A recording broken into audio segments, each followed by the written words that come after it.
अजितदादा पवार यांचं मनापासून अभिनंदन करतो, कारण का त्यांनी सगळ्यांना न्याय देणारा अर्थसंकल्प हा सादर केलेला आहे महाराष्ट्रासमोर। हे सांगत असताना त्यांना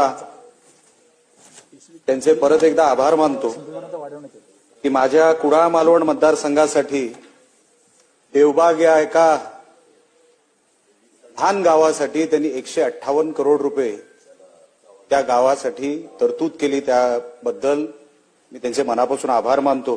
त्या गावाला खरोखरच निधीची गरज होती, कारण का पुढे समुद्र आणि मागे बॅकवॉटर असा मधोमध असलेला तो गाव, आणि 25 वर्षापूर्वी याच गावाला वाचवण्याचं काम सन्मान्य नारायण राणे साहेबांनी केलं, आणि 25 वर्षानंतर त्याच गावाला वाचवण्याचं काम हे सन्मान्य अजितदादांनी केलं। त्याबद्दल मी मनापासून त्यांचे आभार मानतो।